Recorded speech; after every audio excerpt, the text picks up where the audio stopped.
Hello everyone, welcome to the channel. This is Chris's top tips or light bulb moments. So, a bit about me, I'm not a tradesman, I'm a DIYer, but I personally would say I'm a bit more than that. You know, I mean, I've renovated multiple houses that we've lived in over the years. We buy doer-uppers, we renovate them, we flip them, we move on, that's what we do. And over the years of doing that, I've learnt loads of stuff. Loads of experience, loads of tips and tricks through making mistakes myself, and I'm trying to share that with you. So what we're talking about today is tiling, and specifically grout spaces. I'm not a tiler and I haven't done much tiling, and I would say I'm not going to sit here and try and preach to you about how to tile and tell you how to do tiling. Not at all. I'm going to recommend you somebody. There's a channel on YouTube. The guy's name is Sal de Blasi and his company is Elite Tile. He is brilliant. He's a top bloke. I've learned everything I know about tiling and underfloor heating and waterproofing and everything from him. He does the lot.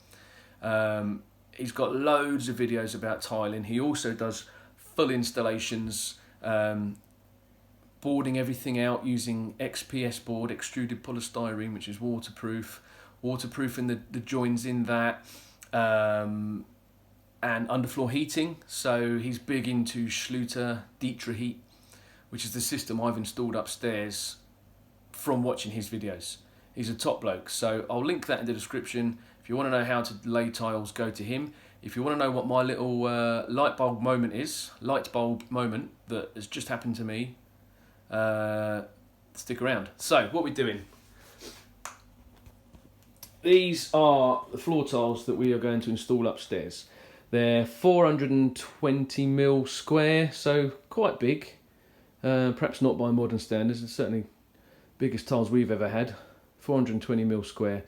And we're talking about the grout line, so that's the gap in between the tiles that is then grouted.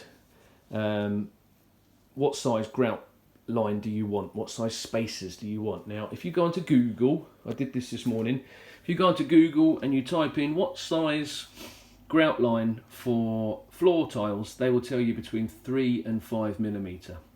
So I decided I want to go with 5mm because I like a decent grout line that you can see. I think it looks better, certainly on floor tiles. So the intention was to go out and buy 5mm spacers, but all I could get was these 3mm because they were out of stock of the rest. And I was in a bit of a rush and I thought, well, for a couple of quid, let's buy a packet of these and see what it looks like. So I got them home and I've dry fitted this on the kitchen floor, 4 tiles with the spacers in, and I'll tell you what, the gap that I've ended up with in between each tile to the finished face, the actual gap at the finished face is much wider than 3mm. If I get a ruler in, try and show you, go from the finished face, so from the white to the white, you're talking 4.5, maybe 5mm. But if you have a look at the spacer, that spacer is in tight. All 4 tiles are in tight into that spacer. And the reason for that, and this is what I didn't realise before, is the edge of the tiles is not square. It's not 90 degrees, it's beveled slightly. So what that means is the tiles are closer together at the bottom than they are at the top. And you can see that if I put this in and square it up, you can see the white face of the tile, and then you can see the dark shadow from the edge of the tile going all the way down. That's because they're beveled. Come over here to this side, look, it's in tight, but you're getting a bit of a shadow. And if I get one, put it in, you'll see the wiggle room. Look at that. So this is a 3mm spacer. Look how much wiggle room I've got there. At least 1mm. But interestingly, if I then push this down, it gets tight.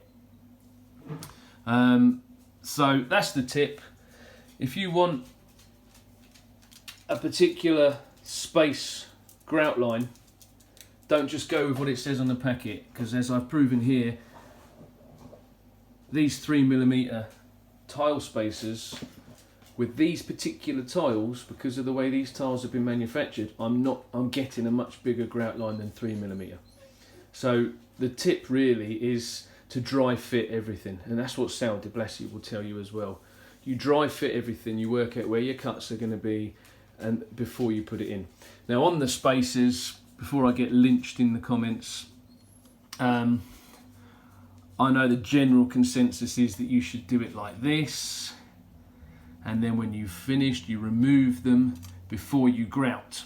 I've only put that in there for now just to make it easier to illustrate my point on this video. But having said that, stir up a little bit of a hornet's nest here. It does actually say on the instructions that you're supposed to leave the spacer in and grout over it. But I know that a lot of the professionals don't do it that way, and it's one of those things, you know, you could argue for hours over it. I'm not going to get involved in that because I'm not a tiler. But I hope that helped. So that's the light bulb moment, that's the tip.